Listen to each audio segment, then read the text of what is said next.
these actions or anything bad, then it would be impossible to get such an edit because they just wouldn't have any material Yeah. with which they could cobble. And it sounds like they did. Hmm.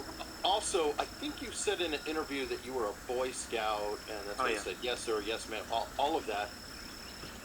As a Boy Scout, I'm not trying to imply it as bad, but I thought you might be a little old-fashioned. I consider myself a little bit old-fashioned. That I grew up. You will never hit a lady. These are things that I was taught, etc.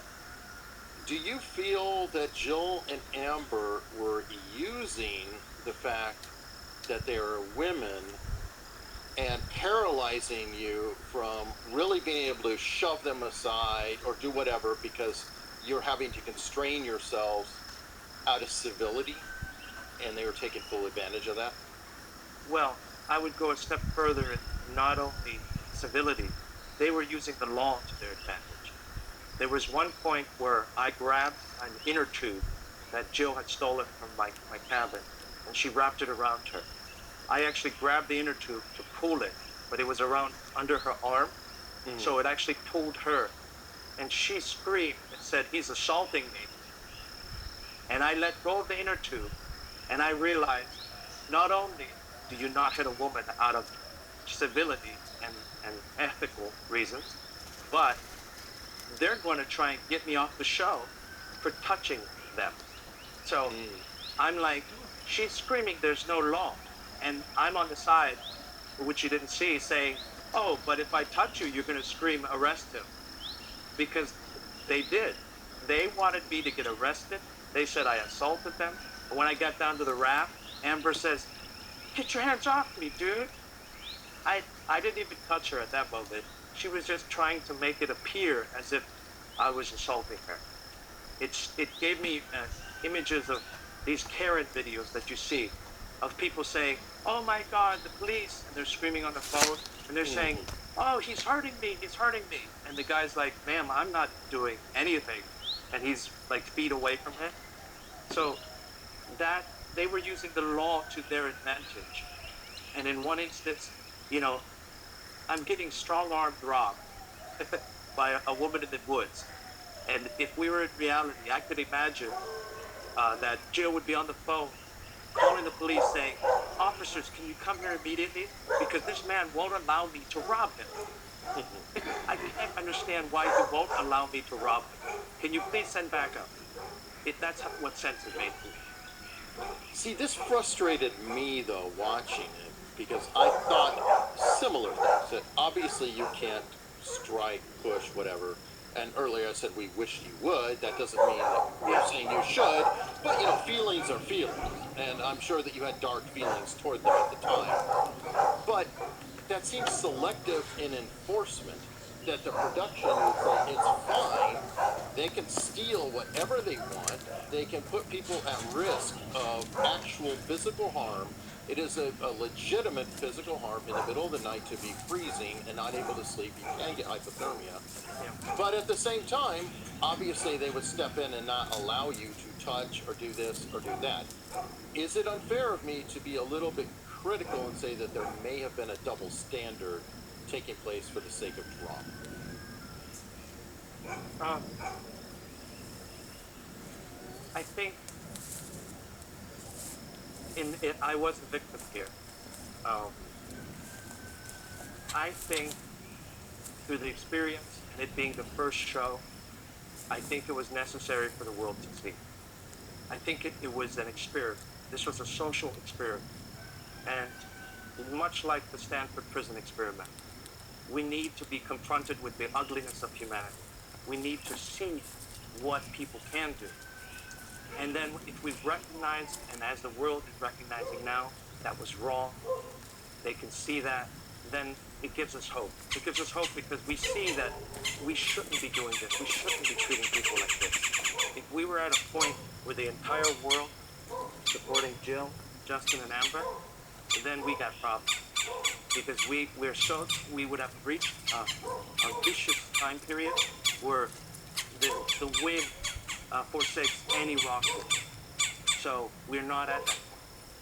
And So when I see the show, it is disturbing to watch myself get robbed. But when I see the comments and the fans and the defense of me against those actions, I feel that this was a good experience. And I'm happy of the production that they created because it, in as little um, influence and as possible, the production was able to allow a natural thing occur without any guidance at all. Where they gave us no rules. It was so vague. They just let us do our thing. And that's the beauty of the experiment that people got to realize is Jill and Amber naturally did this. Totally. And I, knowing, I guess, right from wrong, and yeah, being a Boy Scout, a lifetime of experience, I knew this isn't real life. I could separate that. This isn't real life. I don't need to hurt these people. And I decided not to do that because that's the right thing, isn't it? And I don't think I was wrong in making that decision. Sure, I lost my ability to potentially or win the money, but some people have written that I want more than money in my action, and that makes me feel better. It makes me sleep good at night, and it makes me know that I have more friends than enemies out there. Yeah, and you should be proud. I think you conducted yourself well. By the way, and so did Brian. I think he left the show partly because of his own morality being offended to such a degree that it was no longer worth it, along with others. Yeah. Honestly, at the end, and this is just my useless opinion, but I feel like Seth was probably the one out of everybody, who made it all the way through, who kind of came out clean in terms of was very supportive of teammates. I didn't hear anything bad about him. He seemed to be a straight up supportive guy. No real conflicts, kind of low key, less drama. Somebody I could almost see you hanging out with and camping with in the future. I'm not sure. But that brings me to the third part of the Demon Squad. And Justin, you seem to feel more sympathy toward him. Do you see him as a Patty Hearst character, or what? Yeah, that's a good way to put it. I've been asked in another interview, had Justin been on our team, do you think he would have acted the same way? And I don't think he would have, because part of our team dynamic was we would never even think or talk about things like that. So not talking about those types of things wouldn't have been in Justin's mind, and had he brought it up, we would have shut it down immediately. So I think Justin would have been played a more cleaner game with Bravo, and potentially with other teams as well. I do believe that Jill did admit that she brought up the theft from another team. That was her idea. However, I've seen that she suggested that I never intended the sleeping bags to be stolen. I was just thinking a knife or an axe would be stolen, not their sleeping bags. But then she completely flip-flopped on that and said, hell yeah, I wanted to get everything stolen. Playing dirty is fine. So you don't know what, any day of the week she can change her mind, change the story. But it was her idea, and that I agreed. She's never swayed from that. But I've chatted with Justin, and I've chatted with Justin after the show, and he seems like a guy I'd have a beer with. Would I, go camping with him again? I don't know, but I definitely have a beer with him and chat. But Joe and Amber, I don't care to meet them ever again. I have no intention of trying to have a conversation with them. It's not the type of person that has any qualities that I care to waste my time with. But Justin, I did have some sympathy for. Okay. Yeah, and I felt that. And Jill and Amber, and I don't like to judge people by their past, obviously, but sometimes it's foreshadowing of the future. Yeah. And Jill's a private detective. I'm not Amber. sure that's true. Well, I I'm don't not know, sure. but even if she is, Yeah. and even if Amber or Amber said she was a felon, said that she was a former addict, the behavior displayed is something that you will see in people who live on the dark side, if you will, Yeah. who are manipulating their way to get product, to get information, to get things. And I wholeheartedly agree with you that I'm thinking a show like this doesn't change people, it exposes people's cores. Yeah. Um, to close out, though, what is the question that you wish somebody would ask you and they don't? Oh. Um.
Uh,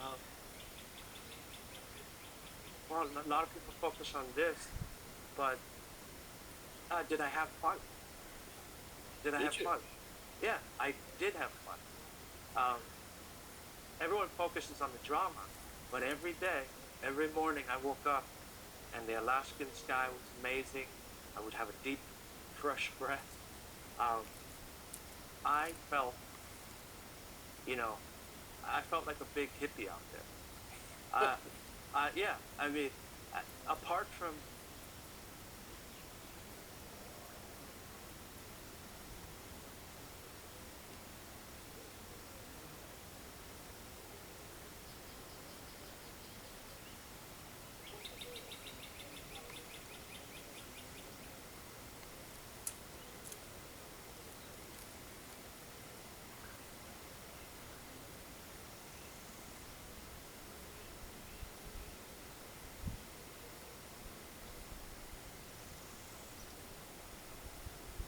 hugging trees, I was kissing mussels, dancing in the rainforest, and it was all fun. It was amazing. And Alaska didn't defeat me. Jill and Amber tried. I destroyed my own camp, packed up, and I wanted to continue. Unfortunately,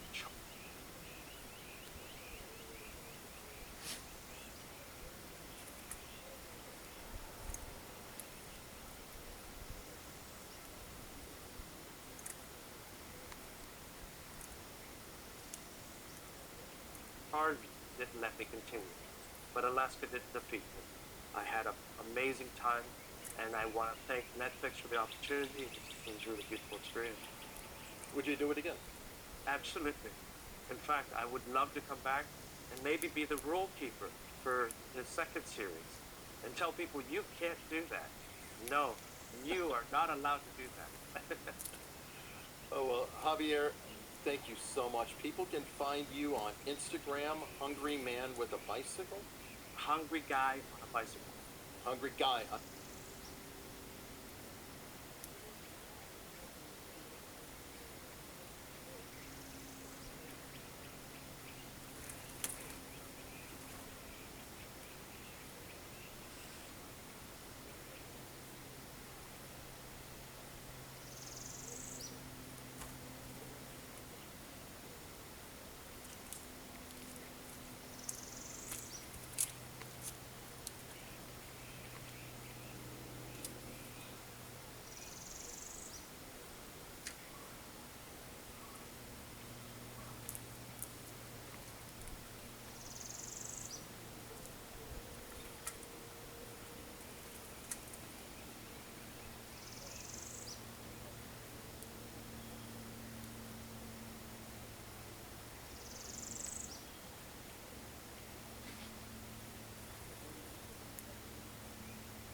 right into some key moments from Letitia's status trial. I believe this is day 9, where her daughter testifies.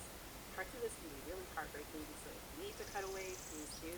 And I'm not going to show the full thing. The full link to her full testimony from Long Times channel is going to be linked in the description. We're going to start when she gets up on the stand, and then we're going to hit some key moments.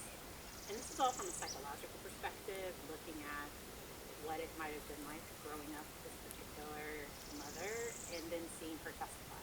I think her testimony is very different from Buster Murdaugh, who I think, and just a very... With Albert, how'd that go?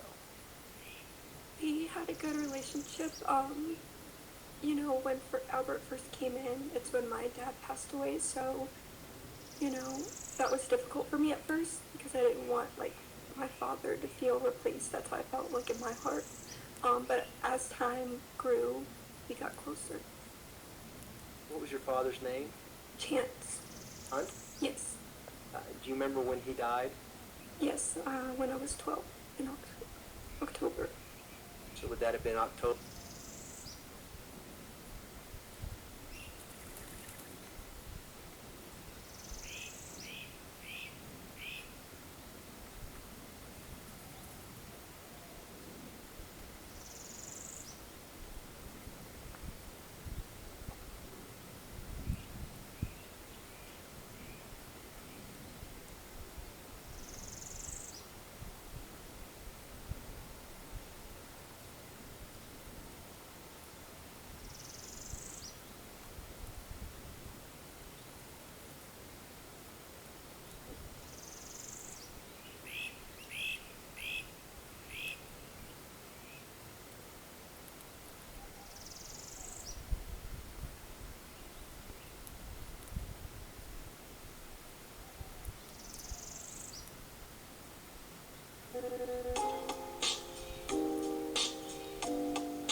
Well, auspicious start here. What? We're live. We've got 583 people watching us on YouTube. But on Rumble, I am getting a CDN error, and it looks like Rumble, the site, is down. Whoa. So, Domestic terrorism, bro. No, it's us, man. Because we brought locals down. Oh, we brought Just locals us, down. right? And now it looks like we brought Rumble down. Now let me see if locals is down, because it's on the same, or it's on Rumble servers, but... okay, Ziggy's complaining in the chat, finally, couldn't get into locals. Rumble's lost, so, yeah. It's going to be interesting times, but... What's going on, Huntley? Server attack? Is it, Well, I don't know. I don't know their traffic situation. I don't know how things are breaking down, but... what was it? Nate was telling me earlier, did you hear about Matt Walsh? the beard guy? The guy with the thick beard? What? Apparently somebody got a phone and pretended to be him, got the SIM refreshed, and totally hacked him. Got every DM he has, everything. And I guess he's saying things like Ben Shapiro is gay. And, Oh, you mean like jokes? No. Like, Well, they could be jokes. They could be jokes, because I tweeted the same thing to Viva about you. Well, So, thank you, thank you. But I was joking. But that's But great who's to for me. say? Who's to say, Huntley? I'm joking, but they may misinterpret that. We hacked into Lord Buckley's phone, and we found he made jokes about Could be, Huntley could being be. gay. It could be that. I guess he called Joe Rogan the P word. Penis? No, the one with kids. Oh my. Yeah. Anyway, so it's Oh not. my. It is a very, very, very bad week for Matt Walsh. Apparently, Oh Lord. I wouldn't want to be that. I don't know. I'm hearing that all Nate, from Nate third hand, so I haven't seen it directly. But Right. Well, he's done a lot of great work. I mean, he got Vanderbilt Medical Center to pull their website down about butchering kids with their crazy transgender policy. I mean, he's done a lot of good work. I know, and that's probably Yeah. why he was. Oh, yeah. I mean, You know Well, they're after him. Take it again. I can only say to the right, to the conservatives, this is what they do. This is what you have to do to fight back. Um, they don't seem to want to play ball. People You on know, the right do not want to play ball. I want to point something out too that Okay. I don't know if people are considering. He could have been hacked by state actors, like literally the CIA. Oh, absolutely. Of I course. would not be Of surprised course. at all. Of course. that- Why wouldn't they? I mean, and it's a really, really horrible This situation. is a rough battle that only one side is playing. This is a rough war that only one side seems to be engaged in. That's The true. other side just keeps taking shots to the face in a boxing match, and at some point they're going to go down, you know. As Howard Cosell said in New Orleans when when George Foreman was fighting Joe Frazier and he knocked him down, and the world was stunned that Joe Frazier went down. Howard Cosell just kept saying, "Down goes Frazier, down goes Frazier," and that's how I feel about the conservative right, because they just keep getting beaten up by George Foreman, and eventually they're going to go down like Joe Frazier. Yeah, I hear you. Well, okay, to start the show off, because Pasha left us the tip in locals, and he went through and created a new cover for the blues, and it's a subject of today we're going to discuss some, and it's villains of the blues. Oh, I like that. I like that. Well, I keep that up there because I might as well get this out of the way while we're doing the blues. This is today's blues hero, other than the one we're going to look at, the villains of the blues. This is the hero of the blues today. And maybe you could just take that down for 1 second. Yeah, yeah. Put this one up here. This is Blind Willie Johnson. Of course, it seems like every hero of the blues is blind, but this is Blind Willie Johnson, native of Marlin, Texas. Blind Willie Johnson worked as a gospel singer between 1927 and 1930, recorded 30 sides, including vocal duets with his wife. Much of the music was as percussive as any dance blues, and he attained the most rhythmically fluid and totally vibrant sound of any bottleneck guitarist of his time. He died in the late 1940s while living in a musical capital called Beaumont, Texas, where I believe Johnny and Edgar Winter come from. As Edgar Winter told me, "I'm from Beaumont." Go on. I'm going to ask you. I'm going to Yeah. ask you a question that, Go ahead. specific to your knowledge as a counselor. Is it possible that some of the blindness could have come from drug use in the community? I think, this is just my opinion, it came from rickets and other poverty-related diet situations. That And makes living sense. in really abject poverty in the Deep South. I don't think there's